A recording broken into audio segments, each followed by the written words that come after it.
It's a cold winter day in the city. People are bundled up, rushing through the streets. Many pass by without a care in the world. Others hurry inside, away from the biting wind. Yet there is one person who doesn't move. He sits quietly on a cold sidewalk. People walk by, glancing at a sign in his hand.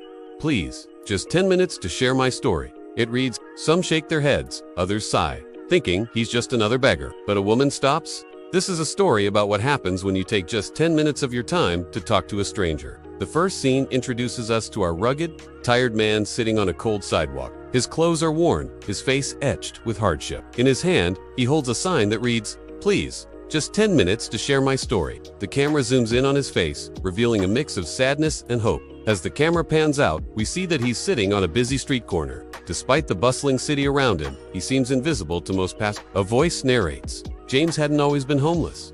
Once a school teacher, a husband, a father, but life hit hard.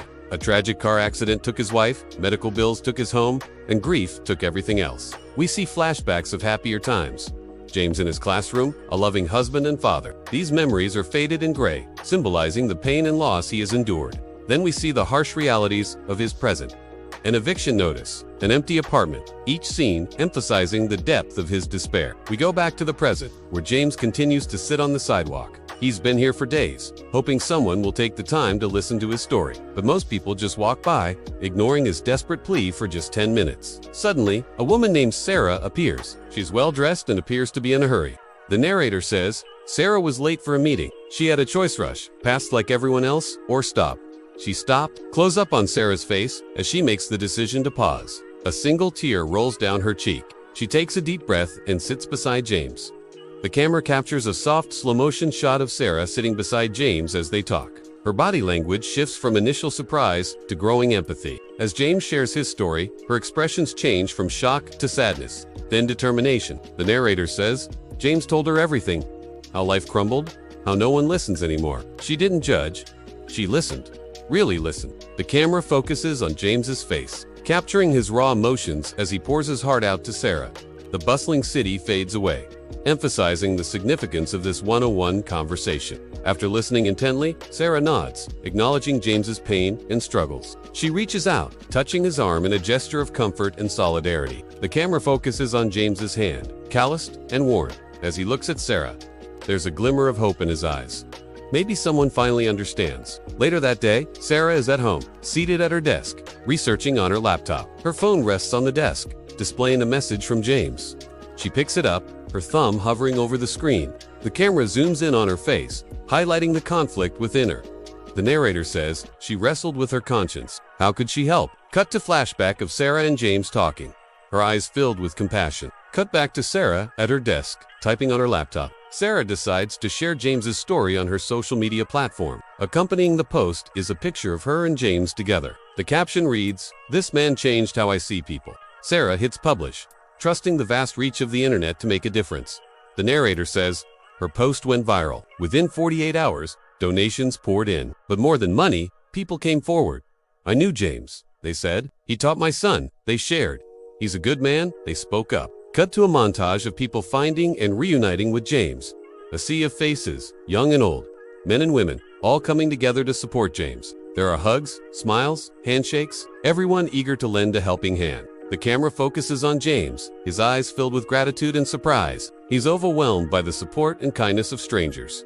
Suddenly, Sarah steps into view. She's smiling, her eyes shining with happiness. The narrator says, within a week, James was offered a job back at a local school. Within a month, he had a place to stay. Within 2 months, he was standing on that same corner, but not to ask, to give. James is now neatly dressed, standing in front of a group of students. He's no longer the defeated man we saw at the beginning of the story.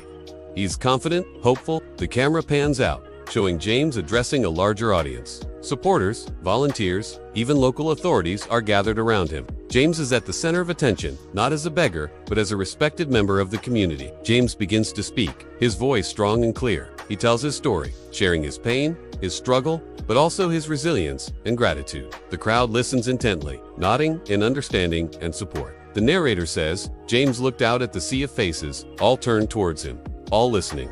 A single tear rolled down his cheek. It wasn't a tear of sadness, but of gratitude, of hope. Close up on James's face, his eyes shining with emotion as he addresses the crowd. The camera captures the sincerity in his voice as he continues speaking. The narrator says, he thought he was invisible, but one person, one moment of kindness reminded him he still mattered. That 10 minutes gave him his life back. As James finishes his speech, the crowd erupts into applause. They cheer, whistle, stomp their feet. Everyone is moved by his courage, his honesty, his humanity. The camera focuses on Sarah in the crowd. She watches James, a proud smile on her face. She's one of those listening, one of those cheering, one of those who made a difference. The narrator says, all it took was one person to listen, one heart open enough to care. The scene fades, leaving us with a sense of hope and possibility. The final shot is of Sarah and James walking side by side. They're engaged in deep conversation, their shoulders touching. The camera follows them down a path, suggesting a shared journey towards healing and growth. As we watch them walk, the narrator's voice echoes in our ears, reminding us of the power of human connection. The camera pans up, revealing a bright sky with a few fluffy clouds. The sun is shining, casting a warm glow on the surroundings. Birds are chirping, creating a peaceful atmosphere. The narrator's voice fills the air, soft yet firm. Every day, someone around you is silently begging, just give me 10 minutes. What if you could be their turning point? For Sarah, those 10 minutes changed everything. For James, they meant the difference between despair and hope. But for Sarah, they became a turning point in her life. It was a reminder of the profound impact one person can have on another. The camera lingers on Sarah and James, emphasizing the strength and beauty found in ordinary moments of human connection. As the video comes to an end, on-screen text fades in, urging viewers to share the story and be the reason for change in someone's life. The text reads, one act of kindness can start a ripple that never ends. If this story touched your heart, share it. Be the reason someone believes in humanity again. Tag someone who needs to hear this today.